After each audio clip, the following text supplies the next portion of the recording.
It wasn't so long ago in the history of man's voyage toward a better world that ships were carrying eager passengers toward the shores of a new nation that was just in the building. Our forefathers were constructing the foundation of this nation by interlocking inseparably the blocks of our political and economic freedoms.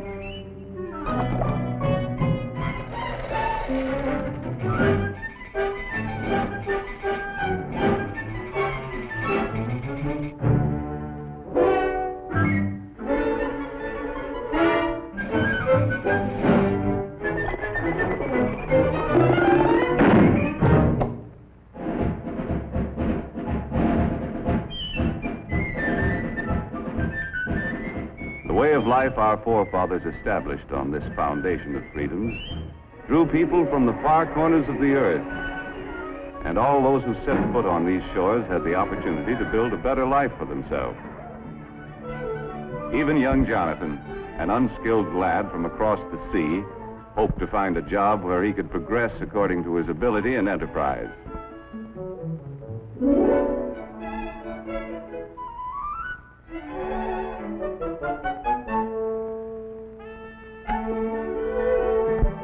As the years passed, Jonathan's earnings increased. But he still felt that for a man of his skill, it was about time for another raise. Mr. Blessgravy, am I not the best crown rounder and brim trimmer in ye business? Then verily, methinks I am worth more moolah. That you are, Jonathan. I'm sorry, lad. No raise, Mr. Blessgravy? I quit. Sales and profits down. Phooey, I could run ye business better myself. Hey, why not? My own business. All you need's a little capital, a little push, and an idea. Yeah, an idea. Let's see. So I said to him, I wouldn't wear that hat to a dog fight. Why, there isn't a decent hat in the entire village. And such prices. Imagine paying that much for a poke bonnet. Why, it was an awful thing. Why not? Women's hats. My own business.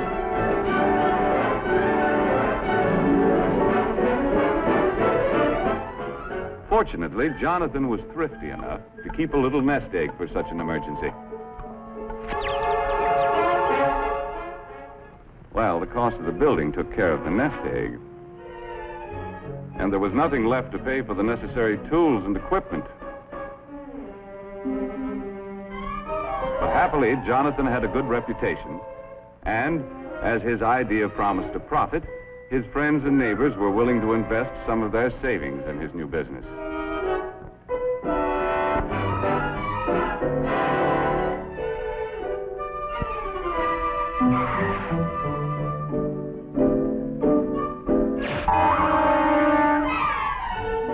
In the nick of time, an enterprising chap showed up with the raw materials to make hats. And before long, Jonathan was open for business. First, he had to advertise. Shop at Bonton, it's the spot. 12 new hat styles, that's a lot. Ladies, get that new hat drill. 30 days to pay your bill. As an expert salesman, Jonathan demonstrated the superior style and quality of his product. He set a price for his creations that the consumer was willing to pay, and sales dollars poured in from satisfied customers. Jonathan had big dreams of the wonderful rewards of being in business for himself. But before he could buy what he wanted, his employees' wages had to be paid. He had to pay taxes.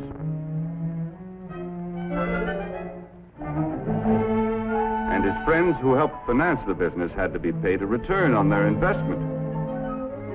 When all of his bills were paid, Jonathan had to exchange his big dream for a little dream.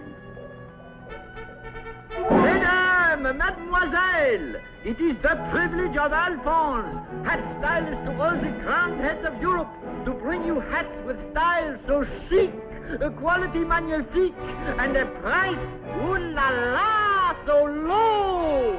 Come one, come all to the grand opening. The meet competition, Jonathan had to plow part of his profits back into the business to develop a better hat. If customers approved the quality, style, and price of Jonathan's new designs, he still could make his dreams come true. With the passing years, this strong foundation of freedoms protected the dignity of the individual and his family, gave everyone the right to worship as he pleased, and promised anyone with ability and enterprise the opportunity to participate in the building of the American way of life as we know it today. A way of life that depends upon millions of thrifty Americans who send a portion of their savings to work in our business system each year. People from all walks of life, workers, farmers, housewives, all of us send our dollars to work in our business system in the hope of earning dividends or interest on our investment.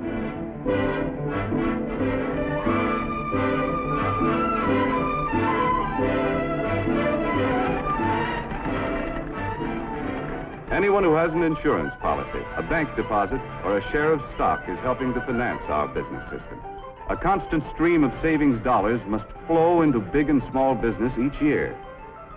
These dollars help to buy the land, the buildings, the tools and equipment, and create new job opportunities for our expanding population.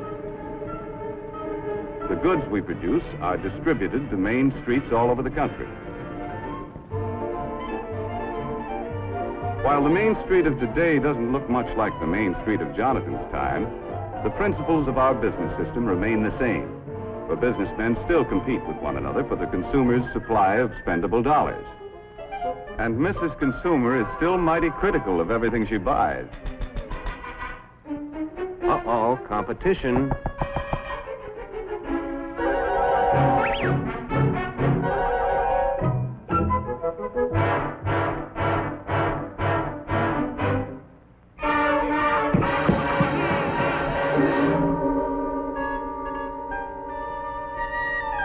The management of every business has a continuing problem to improve their product to stay ahead of competition, or else.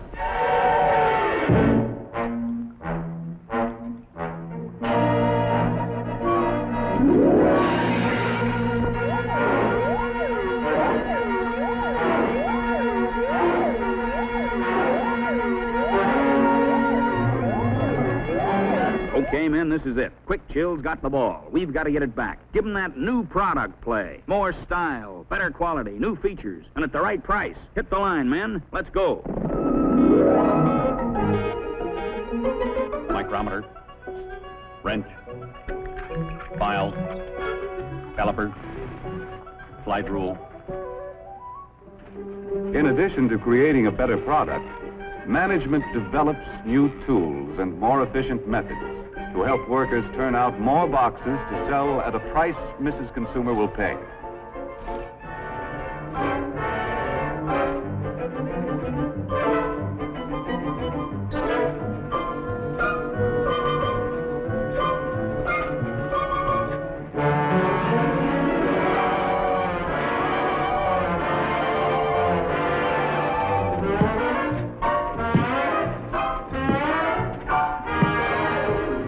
The new features about this better product are advertised to point out its competitive advantages.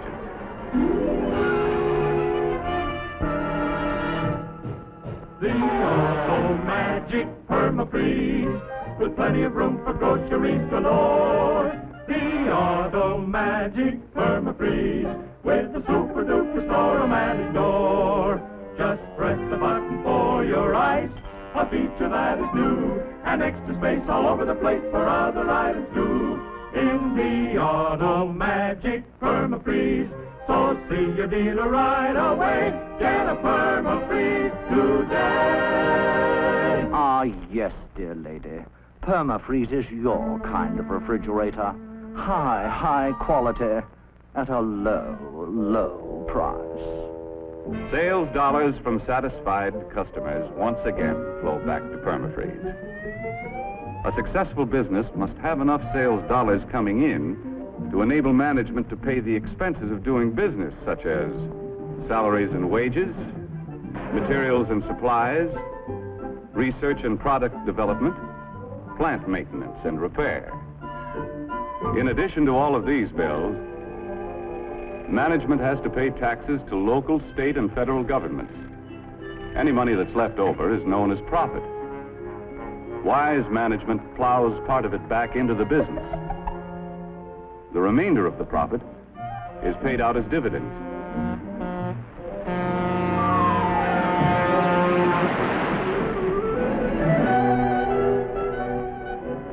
These dividends are sent back to investors as a reward for risking their savings in the American business system.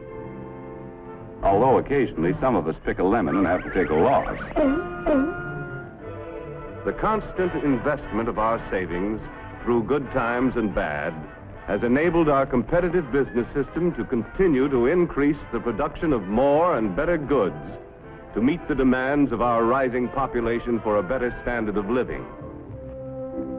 For example, it was only a little more than half a century ago that the average worker had only inefficient tools to help him turn out a product. Low production meant low wages. In 1900, many men had to work 10 hours a day, 6 days a week, to earn enough money to provide their families with the bare essentials. Hand labor was the rule in the home as well as the factory. In many families, the youngsters had to work to add their earnings to the family budget and forego the opportunity to get an education. And with most families in those days, the standard of living left much to be desired. A half-century later, we had invested enough in our business system to provide the average worker with efficient and expensive buildings and machinery to enable him to produce enough in a 40-hour week to earn twice as much as the 1900 worker earned in a 60-hour week. This shorter work week gives us all more leisure time to enjoy a standard of living beyond the wildest dreams of anyone who lived a half-century ago. The more we earn, the more our families have to spend for the things they need and want. Young people today have leisure time for fun and enjoy educational opportunities denied their fathers and grandfathers.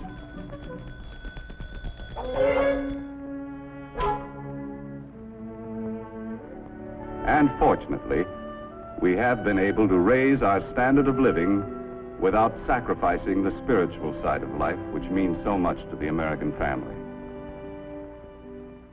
Our business system has continued to provide a better life for our increasing population, in spite of destructive forces which have pounded against our foundation of freedoms with no avail. However, wars, or the threat of wars, interrupt the normal operations of our competitive business system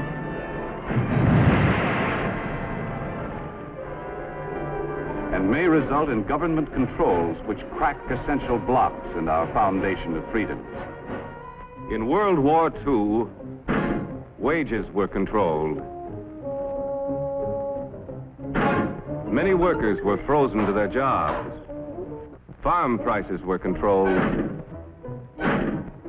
and profits of business were limited. Raw materials were allocated between essential and non-essential business. On Main Street, USA, many of us found less to buy because a good portion of our productive capacity went to the war effort. Prices were fixed, and the available supply of goods was rationed. In war emergencies, we allow government to restrict certain of our freedoms. But we Americans have learned to remove government controls as quickly as possible and to repair the blocks in the foundation of our freedoms to allow our business system to resume its normal operations. While we invest part of our savings to help finance the world's most efficient business system, at the same time we pay taxes to government to finance many kinds of services which also contribute to our way of life. For example, our taxes must provide the necessary funds to improve and expand our school system. taxes must be sufficient to pay for city streets, health, fire, and police protection, and, of course, aid to the needy.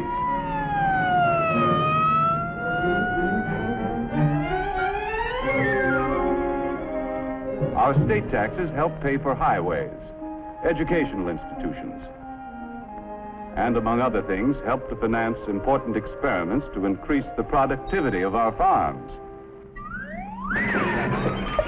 Our federal taxes pay for irrigation and reclamation projects, for national parks, postal services, the Weather Bureau, and many other services. Our taxes have to pay for the enormous cost of past wars and provide the funds for a defense program which will ensure the safety of our country. In addition, all of us should be willing to pay whatever taxes are necessary to enable efficient government to improve or expand any essential service. But with our present tax load, we should avoid pressuring government for any new services that aren't absolutely necessary. Because we all know the more our government provides, the more taxes it's forced to collect.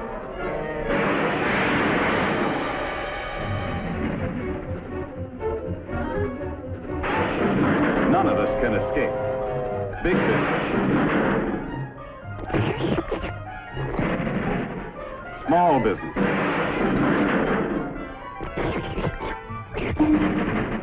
farmers,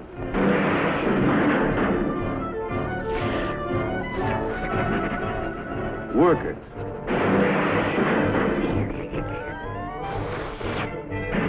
housewives, and all of us have to pay our share.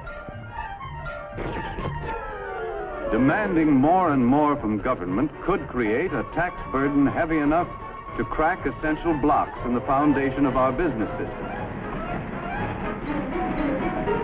Therefore, we shouldn't let our taxes reach a point where they destroy our ability to save and invest. For, as we have seen, our rising standard of living depends upon a constant flow of savings dollars into our business system each year.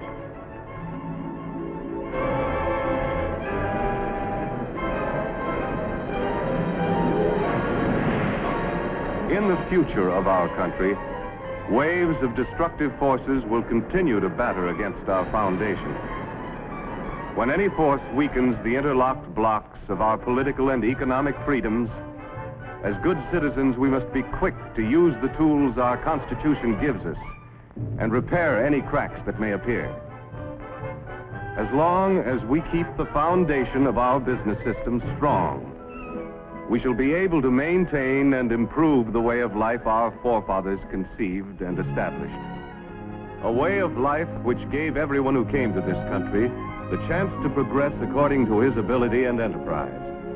Like the youth of yesterday, the young people of today deserve the same opportunity to earn success and accomplishment. And on this foundation of freedoms, continue to build a better life for themselves and their fellow man in the world of tomorrow.